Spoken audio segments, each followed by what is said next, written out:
The end of the 15th century was a turbulent time for the Mediterranean region.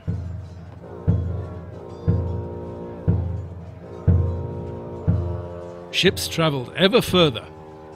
Religious conflicts were deepening, and gunpowder was the most common means of settling an argument. After a campaign which lasted for 774 years, Spain finally regained hold of the Iberian Peninsula, conquering it back from the Arabs. In the same year, Christopher Columbus reached the shores of the new continent, America. The city-states of Genoa and Venice were flourishing.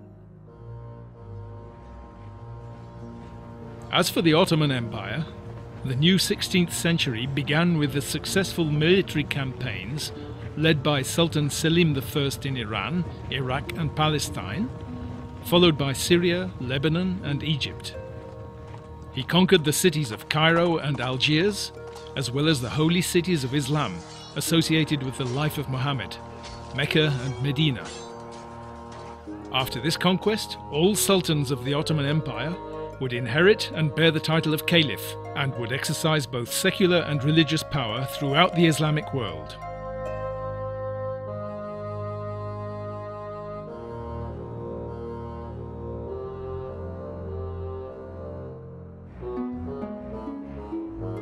New villages and cities were established.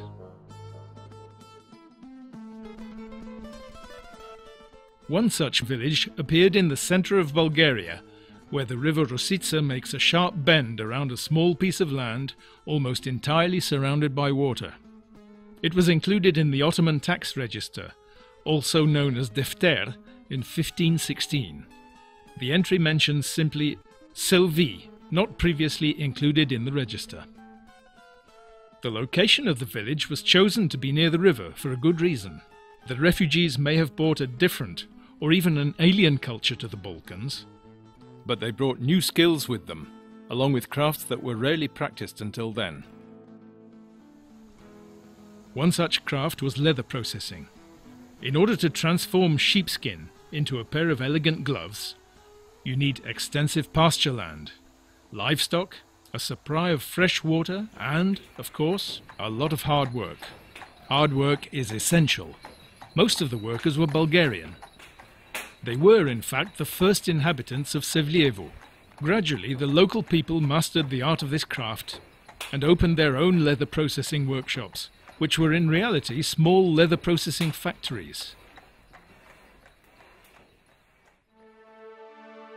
This process contributed to the town's prosperity over the centuries. Thus, the village of Selvi, established at the beginning of the 16th century, grew up to become the town of Sevlievo. Rivalry soon arose between Sevlievo and the neighbouring town of Gabrovo. This kind of rivalry is not uncommon in other parts of the world as well. It all began with a joke that the citizens of Gabrovo used to make about their neighbours. Literally translated, it means, the mountain yields people, but the plains only yield pumpkins, implying that the people of Sevlievo, born in the plains, were inferior to the people of Gabrovo. Today, the people of Sevlievo proudly call their town the pumpkin capital. They used this joke to their advantage, making it their symbol. If we touched that pumpkin with the fairy godmother's magic wand, what would it turn into? Maybe we would discover the reason why the local people take such pride in their ancestry.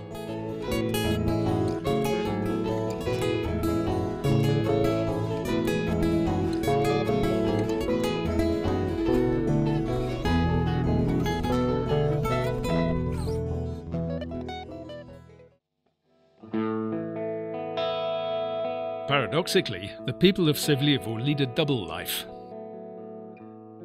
It's amazing how a town in a Christian province of the Ottoman Empire, independently of the processes afoot in Western Europe at the same time, made good use of the virtues of conservative Protestantism: hard labour, asceticism and pragmatism. At first, it really might seem to be a paradox. Sevlievo appeared on the map of Europe in 1516, just 1 year before Martin Luther nailed his 95 Theses of the Reformation in the courtyard of Wittenberg Castle Church. It's quite logical that Puritanism should emerge in the age of Reformation, but why should it be so prominent in Oriental Bulgaria? Let's see what they have in common. Seemingly an ordinary little town, there is more to Sevlievo than meets the eye. Hard work is hardly ever glamorous, or the centre of attention. But here, opposites coexist in perfect harmony. It is this duality that provides the key to the town's mystery. It's located between the plains and the mountains. Its people had little in common with the common peasants farming their lands, or with the mountain people, who were notoriously detached and distant. Though it seems to be asleep, nestling in the embrace of the Rosica River, Sevlievo actually makes the most of its conflicting surroundings. It's a town with interesting archaeological finds.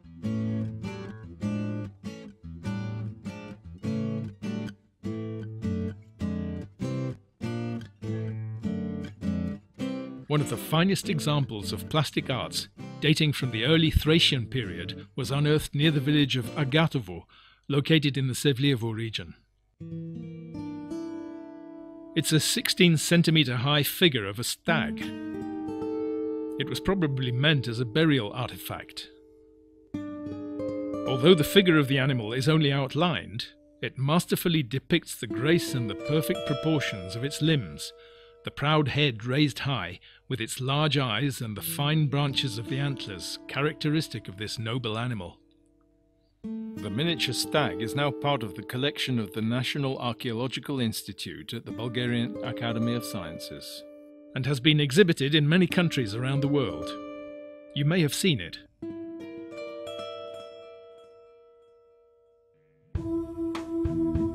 Sevlievo also has a fortress of its own, but it began functioning as a town as far back as the 10th century.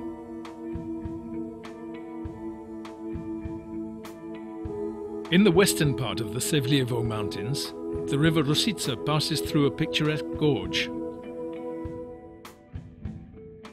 After his journey in these lands in 1871, the Austro-Hungarian naturalist Felix Kanitz wrote, "Nothing is known about ancient finds in the town of Sevlievo.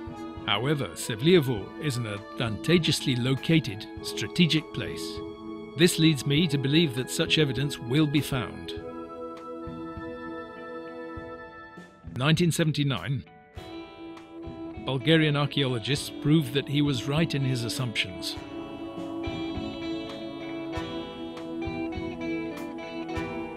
A Byzantine fortress existed here in the 5th century to serve as a fortification defending the eastern borders of the Roman Empire following its division.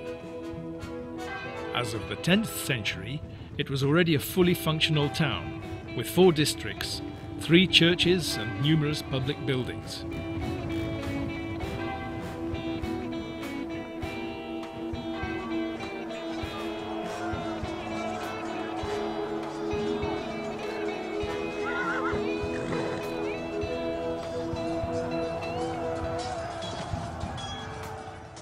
It was a feudal tenure, 2 centuries ahead of its western counterparts.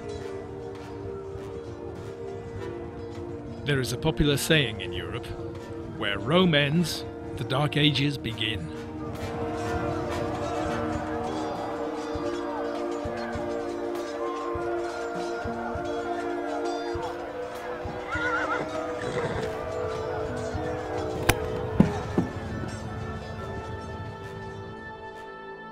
It would be convenient to say that after Bulgaria fell under Ottoman rule, the people gradually went down to live in the comfort of the fertile fields.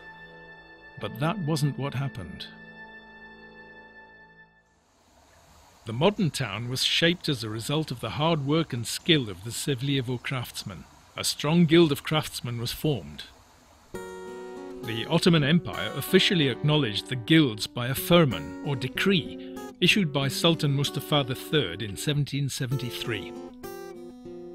According According to the firman, the officially recognized bodies were the General Assembly, the Great Lodge, the Managing Council or the Lesser Lodge, and the Internal Court. Culprits and criminals shall be punished by public condemnation and humiliation before the guild and society. The culprits shall also be subject to corporal punishment by beating their bare back and feet using hard wooden rods. The guild was directly subordinate to Yahu Baba, the chairman of the council of the guild in Istanbul, which acted as an administrative court. Regional control was exercised by a Kekaya. In the Balkan region, this position was typically occupied by Bulgarians. The most prestigious but the hardest craft was leather processing. It was brought to Europe from Asia Minor around 1516. This was about the time Sevlievo was first mentioned in the Ottoman tax registers. With all the herds of livestock in the region numbering thousands of animals, it was only natural that this craft would flourish here. It brought prosperity to the town. There were other leather craftsmen as well, such as furriers and cobblers, but they worked with so-called hard leather, and their produce was mainly for local use. Leather workshops processed leather for export as a luxury item. Unlike the town of Gabrovo, where leather was processed mainly for the production of shoes, saddles and belts, the leather processed in Sevlievo was so-called soft leather. It was a highly valued commodity in Europe and Asia alike, as it combined the high quality of Oriental craftsmanship with the qualities which only industrial manufacturing could provide.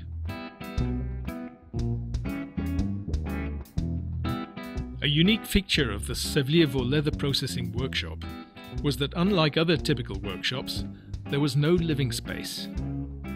The building was solely for manufacturing. It typically occupied 2 or 3 floors, with each floor for a different type of process. In the second half of the 19th century, there were nearly 50 workshops along the bank of the Rosica River. Between 1,000 and 1,500 people were employed in these workshops. Proximity to the river wasn't the only factor contributing to the success of these craftsmen. Groundwater played a major role as well. Every workshop had its own water supply. This was an overwhelming advantage. Sevlievo's craftsmen specialized in processing leather from sheep, goats, lambs and kids. Their skins were used to produce high-quality mechin and blank leather, leather for gloves, bags, clothing and even Morocco leather for bookbinding. This tricky production process was perfected to such an extent that in 1889 the Belgian consul Janssen was impressed by the high quality of the leather processing workshops in a town as small as Sevlievo. He remarked that at the time around 16,000 semi-processed skins and wool were sent to Austria every year, and was amazed that the quality of Sevlievo leather was comparable to that elsewhere in Europe.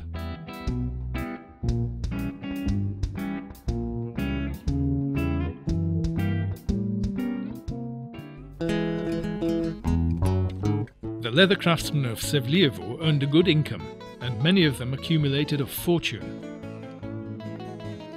Leather sales from Sevlievo alone amounted to 30 to 40,000 gold Ottoman lira.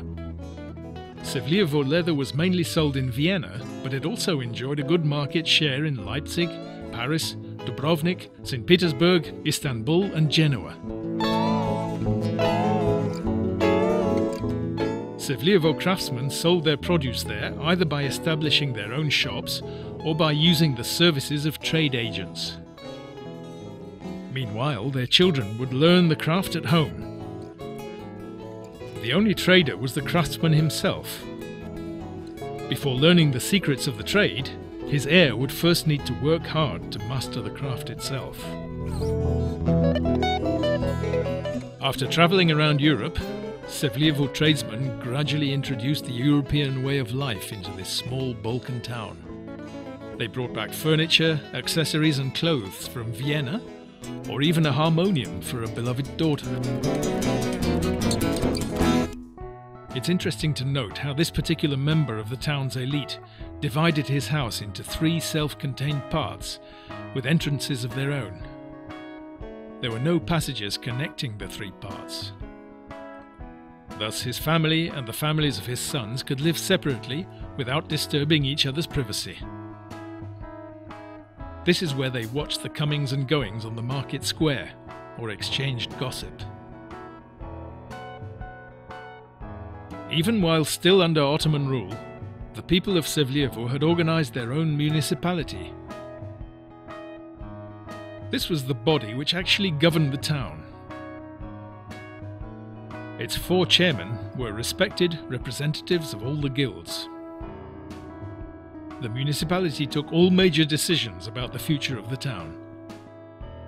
In order to guarantee full consensus, all acts were sealed using a seal divided into 4 parts. No decision could be made without the explicit consent of all the town's notables. Could this be seen as a bourgeois revolution, a middle-class uprising?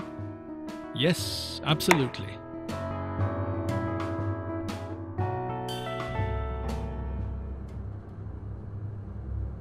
The male monastery of the Ascension of the Virgin Mary at Batoshevo was built in 1836 with contributions from the Bulgarian community in Sevlievo.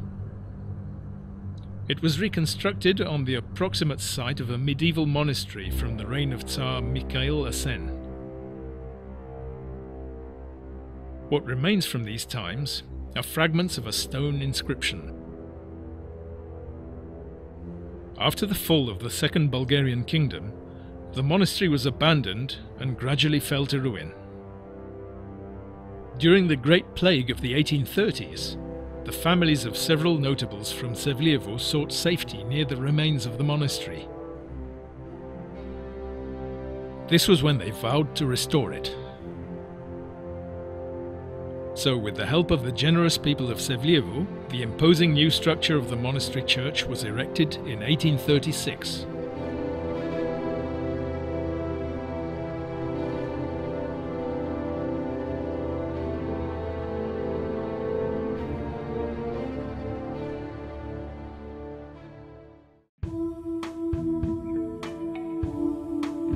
The locals have also preserved a unique domestic icon by Zakharia Tsanyov, commissioned by one of the town's notables. What makes it unique is that the name of the person who ordered the icon itself, Haji Sava Radkov, was written under the image of the Virgin Mary. To the right is the signature of the iconographer, who took the liberty to sign his work in direct violation of the church canon.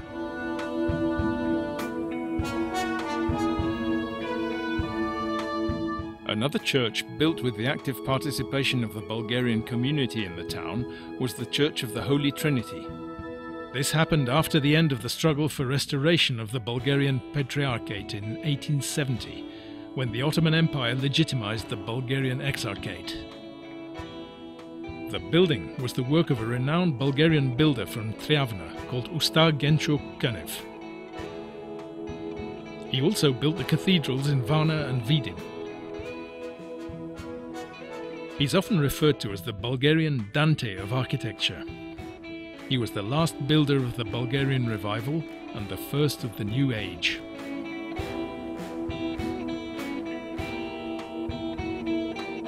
In 1834, Sevlievo restored the old church of St. Ilia to its very foundations. In order to comply with the restrictions on the height of Orthodox churches imposed by the Ottomans, the foundations of the building were dug 2 meters deep into the ground. Although the long staircase may prove difficult for elderly believers, people of all ages visit the church today to enjoy the feeling of free, open space inside it. Some icons from the old church remain, painted in 1830 by Zakharia and Simeon Tsanyov. iconographers from Treavna.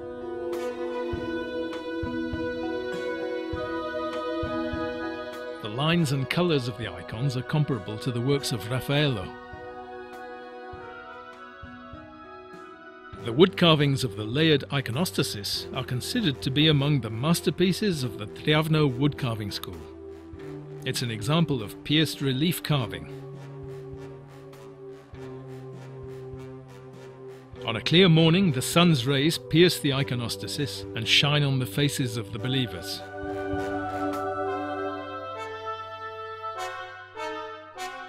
The lowest row of the iconostasis is so finely carved that it looks like embroidery. A series of 12 carvings tells us the story of man's creation by God and the expulsion of Adam and Eve from Eden after they sinned. This kind of narrative art is the trademark of the Treavno woodcarving school and is often present in the iconostases made by its craftsmen.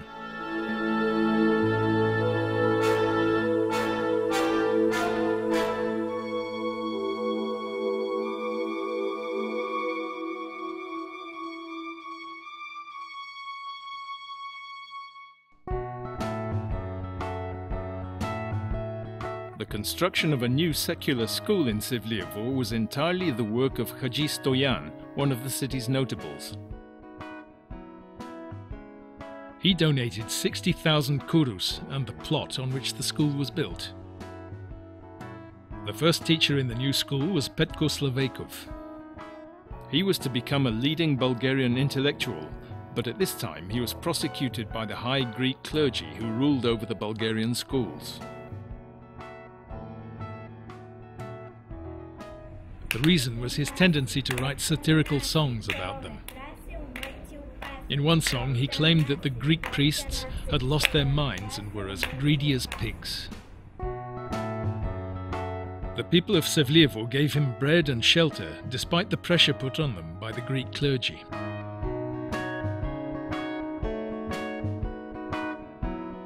Slavejkov introduced the widely popular monitorial education system. Children studied Bulgarian history, arithmetic, music and gymnastics.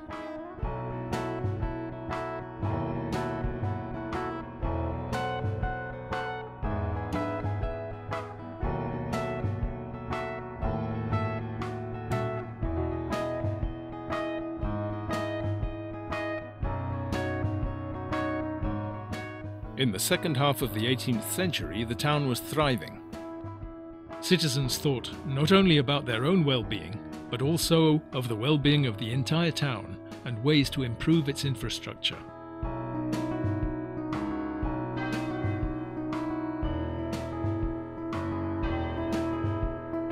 Several buildings were completed at the time, including the clock tower, with bell chiming every hour, while the local craftsmen worked ceaselessly.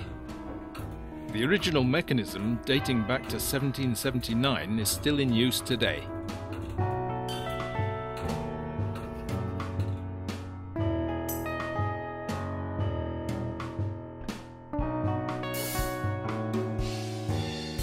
The famous master builder, Kolyu Ficetu, was invited to build a bridge over the Rosica River.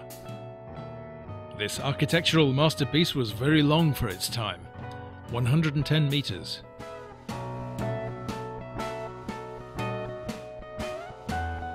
Its original appearance is preserved in a watercolor painting by Felix Kanitz.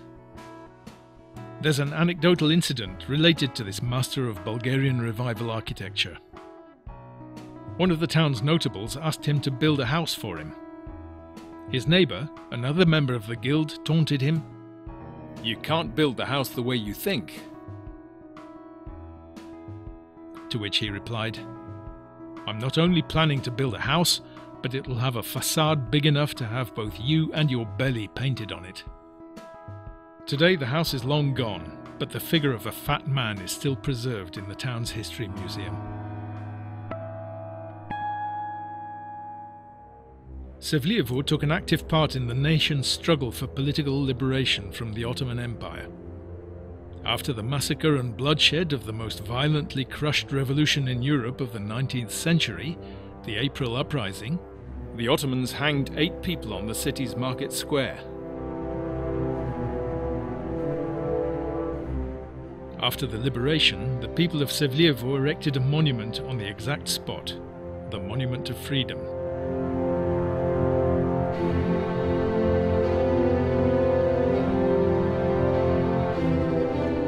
The statue was created by the Italian sculptor Arnoldo Zocchi, who was also the author of the Columbus Monument in Buenos Aires and the Garibaldi Monument in Bologna. Later, he also designed the monument to the Tsar Liberator in Sofia.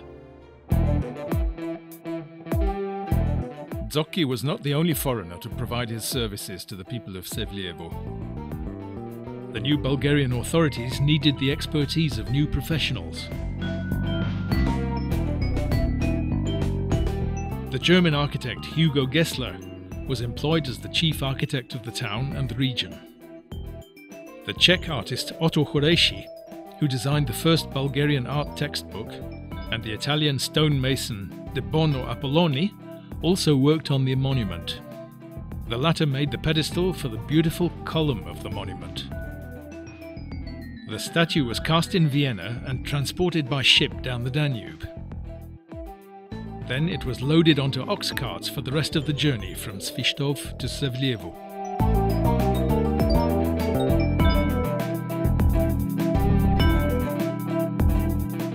The people of Sevlievo played another rather unconventional but major part in Bulgaria's integration into Europe.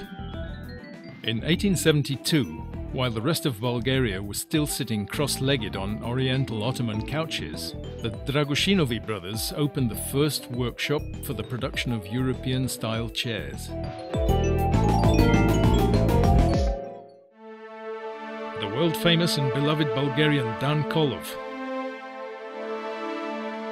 one of the internationally famous and most beloved Bulgarians, the European wrestling champion Dan Kolov was born in the village of Sennik. American journalists called him the Bulgarian Lion, Iron Hands and even King Kong. During the 20 years of his sports career, Kolov won over 2,000 matches and hardly ever lost.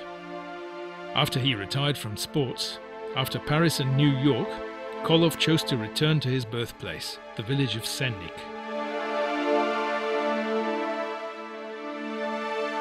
He was greeted with an official ceremony and offered a carriage for the rest of his journey. He refused, saying that he was going to return the way he left, on foot. He was buried on a hill facing the mountain.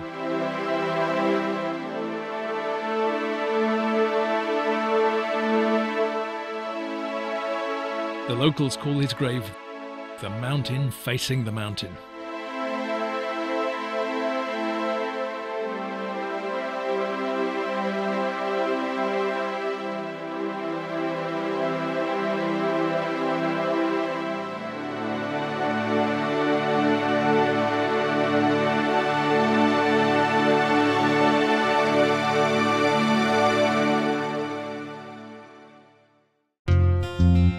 A good friend of Arnoldo Zocchi's, the sculptor Asen Peikov, was also related to the town. Peikov's teacher, the founder of Bulgarian sculpture Andrei Nikolov, was the one who introduced him to Zocchi. Asen Peikov and his brother Ilya were born in Sofia, but they spent their childhood in Sevlievo. In 1938, Asen Peikov left for Rome after completing the work on his first exhibition. There he established himself as one of the leading sculptors of the 20th century. A marquise popular in the high circles of society in Rome told the following story. I could not have imagined that something as simple as forgetting your bag at the dentist's may turn out to be so fateful. It was brought to me by a dark-skinned Bulgarian with a huge moustache, who stayed with me for the rest of my life. The marquise was Emilia Boccanera, and the Bulgarian was her second husband, the sculptor Asen Peikov. He was commissioned to make sculptures by the surrealist Giorgio de Chirico, the director Federico Fellini, and Hollywood stars Sophia Loren and Ava Gardner.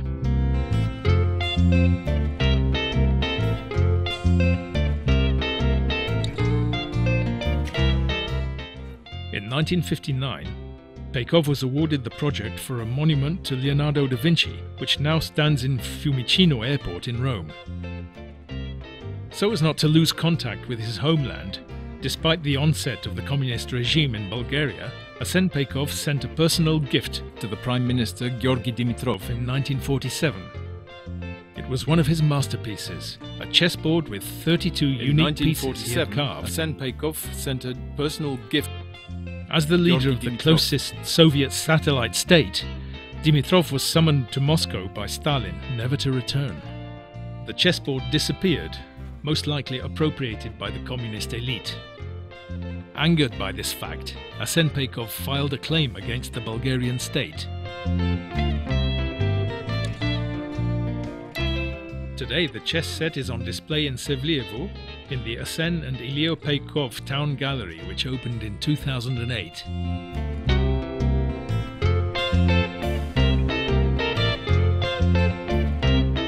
The building which houses the gallery is also related to leather processing. It was built as the home of Ilya Denchev, one of the best leather craftsmen. Immediately after the San Stefano Treaty was signed in 1878, he hired the Austrian architect Josef Schnitter to build what became the largest and most modern European building in Sevlievo. Later it housed the regional court. It's strange that Arnold Udzoki should be more famous in Bulgaria than in his home country, while Arsen Peykov should enjoy greater popularity among the Italians than among his own people. A street in Rome overlooking the Colosseum bears his name.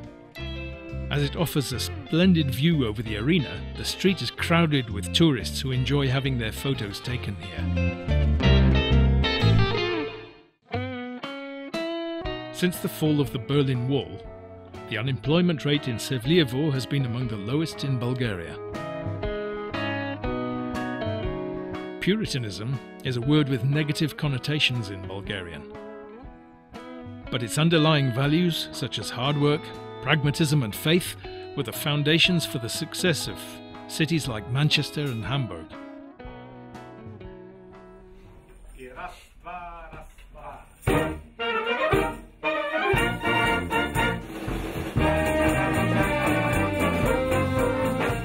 Since 1886, the history of Sevlievo has been a constant symphony.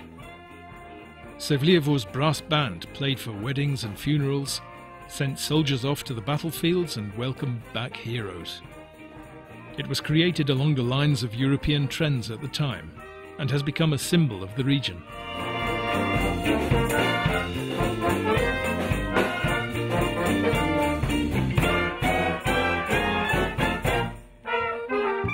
A lot of things may seem strange about Sevlievo, but one thing is certain. Its citizens love having fun. On celebration days at least. Otherwise, there were two forces which helped the town rise from the ashes of the once glorious fortress of Khotalic. One was hard work, the other one is a job well done.